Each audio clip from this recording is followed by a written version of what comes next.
Hello, welcome back to my channel. അപ്പോൾ ഇന്ന് നമുക്ക് ഓണസദ്യ വിഭവമായിട്ടുള്ള മത്തങ്ങ വൻപയർ എരിശ്ശേരി എങ്ങനെയാണ് തയ്യാറാക്കുന്നതെന്ന് കണ്ടു നോക്കാം. ഇതിനു വേണ്ടി ഞാനിവിടെ 1 കപ്പ് വൻപയർ രാത്രി മുഴുവൻ വെള്ളത്തിലിട്ട് കുതിർത്തെടുത്തതാണ്. ഇതുപോലെ ഒരുപാട് സമയം വെള്ളത്തിലിട്ട് കുതിർത്തെടുക്കുകയാണെങ്കിൽ നമുക്ക് വൻപയറും മത്തങ്ങയും കൂടെ ഒരുമിച്ച് വേവിച്ചെടുക്കാൻ പറ്റും. അതല്ലെങ്കിൽ പയർ വേറെയും മത്തങ്ങ വേറെയും വേവിച്ചെടുക്കേണ്ടി വരും. അപ്പോൾ ഇനി ഇത് കുക്കറിലേക്ക് ചേർത്ത് കൊടുക്കുകയാണ്. ഇനി ഇതിലേക്ക് മത്തങ്ങ ചേർത്ത് കൊടുക്കുന്നുണ്ട്. ഒരു മത്തങ്ങയുടെ പകുതിയാണ് ഇവിടെ എടുത്തിട്ടുള്ളത്. അതും കൂടെ ഈ ഒരു കുക്കറിലേക്ക് ചേർത്ത് കൊടുത്തിട്ടുണ്ട്. ഇനി നമുക്കിതിലേക്ക് ആവശ്യത്തിനുള്ള ഉപ്പ് ചേർത്ത് കൊടുക്കാം. ഇനി ഇത് വേവിച്ചെടുക്കാൻ ആവശ്യമായിട്ടുള്ള വെള്ളം ഒഴിച്ചു കൊടുക്കാം. നമ്മളിത് ഒറ്റ വിസിൽ അടുപ്പിച്ചിട്ട് വേവിച്ചെടുക്കുന്നുള്ളൂ.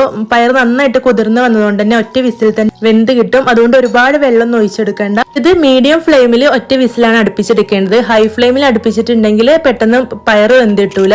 അപ്പൊ മത്തനും പയറും ഒരുപോലെ വെന്ത് കിട്ടാൻ വേണ്ടിയിട്ട് മീഡിയം ഫ്ലെയിമിൽ ഒറ്റ വിസിൽ അടുപ്പിച്ചെടുത്താൽ മതി കേട്ടോ.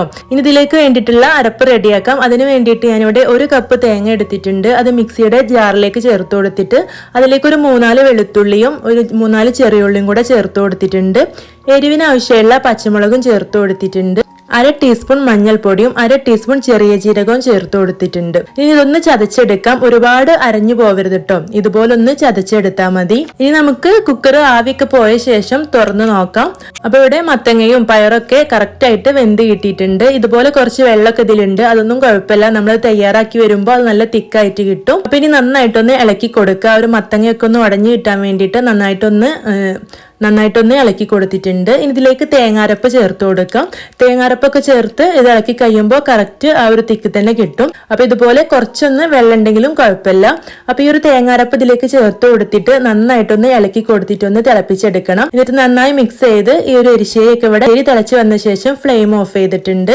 ഇനി ഇത് താളിച്ചെടുക്കാനായിട്ട് ഒരു പാന് ഗ്യാസ് സ്റ്റോപ്പിൽ വെച്ച് കൊടുത്തിട്ട് 1.5 ടേബിൾ സ്പൂൺ വെളിച്ചെണ്ണ ചേർത്ത് കൊടുത്തിട്ടുണ്ട്.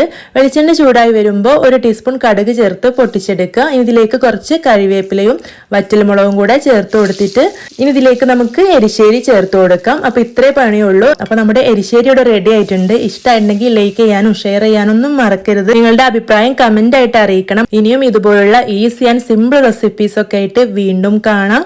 താങ്ക്